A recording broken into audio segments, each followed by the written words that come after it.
Hi guys! Good morning! Ayan, for today's vlog ay tayo ay magluluto ng puto. So, ipapakita ko sa inyo guys yung mga ingredients at mga kakailanganin natin sa pagluluto ng puto. Napakadali lang naman guys. Ayan, may recipe na akong akin guys, kaya alam ko na sa ulo ko na kung anong mga ingredients at kung ano ang sukat.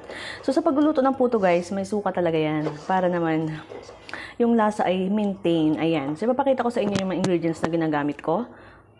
Meron tayo dito guys na flour, syempre sugar, baking powder, cheese for toppings, may egg, may butter, melted butter, meron tayong ibap at water. Yan lang naman yung kailangan natin. And then vanilla. Ayan, may vanilla naman tayo. So mamaya ko na ipakita sa inyo. So guys, ayan, ito guys ay flour, and then uunahin kasi natin dito guys yung mga dried ingredients. So first step, flour, and then we have to add the sugar. So mimix lang natin yan guys. Yan.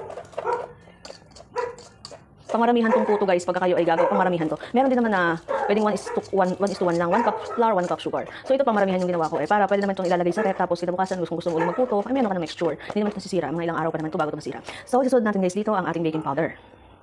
Hahaluin lang din natin to. Mix lang natin ng ayos guys para ma-blend yung mga ingredients.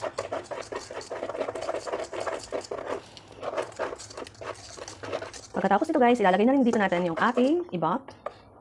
Ayan. Mix lang natin. Ayan. Then, lagay na rin natin yung ating egg. Pag nailagay na natin dito yung egg natin guys, ilalagay na rin natin dito yung tubig. Siyang magpapaalwan sa paghahalo. Ayan. Tubig. Ayan. And then, pagkatapos nito, haluin na natin ng ayos. Saka natin ilalagay yung ating melted butter.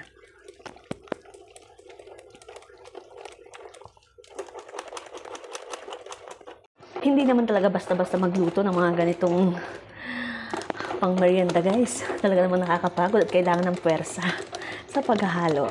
Ayan, para masarap yung ating puto. Ayan guys, pag nakita nyo at sa tingin nyo ay wala ng mga buo-buo, ng mga harina, ayan, mga mixture, pwede na natin ilagay dito yung ating butter. Ayan, ito yung butter guys na tinunaw natin. So, ilalagay lang natin to dito. Ang purpose kasi ng butter guys, pag naluto yung puto, hindi mo na kailangan lagyan ng mantika sa molder. So, matatanggal lang siya ng kusa. Kaya may butter lagi. Tsaka ang butter, pampabango yan guys. Hindi yan nawawala. Haluin lang natin ng ayos. Ayan. Nakuha na natin yung ating texture ng mixture. Ayan guys. Pagka ganito na ang texture niyan, okay na yan. So, lalagyan na rin natin dito ng vanilla.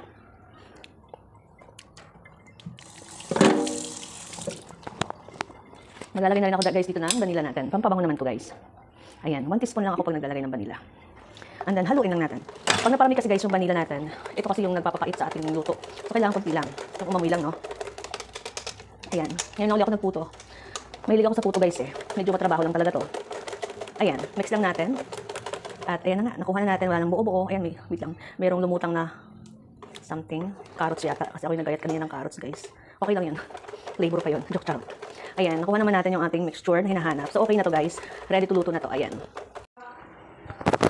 So, ayan guys, magpapabulak na tayo ng tubig at dito natin ilalagay yung ating puto. Siyempre may molder tayo. Ito yung ating gamit na molder. Ayan.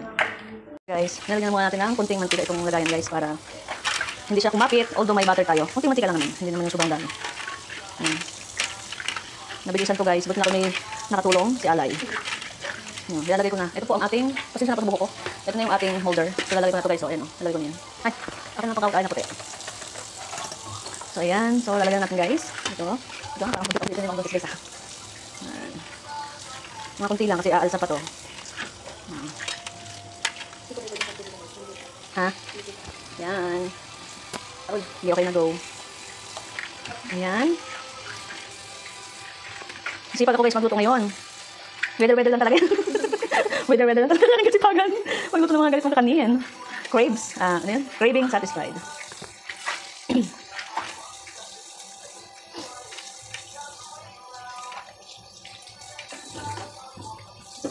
Mas maalwan din guys gawin ang palitaw at kutsinta kaysa sa puto. Mas kukunti ang ingredients kasi nila.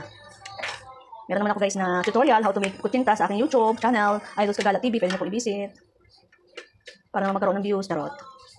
Ayan. So tama-tama guys, kumukulo na yung ating tubig. Ilalagay natin to. Tapos, wait lang ha. Ayan. Pari ko, natapon na guys yung, natapon na. Wait lang. Mali ang aking kamada eh. Ayan. Pag mali ang kamada, matatapon. Nagdagan na lang natin. Ayan. Tapos ilalagay ko na rin dito guys yung ating toppings na cheese. Para hindi tayo maglalagay mamaya. Bahala na siya kung saan siya lumutang. Kung siya lulutang mamaya. Kunti lang ang cheese ko kasi kukunti ang nabili kong cheese guys.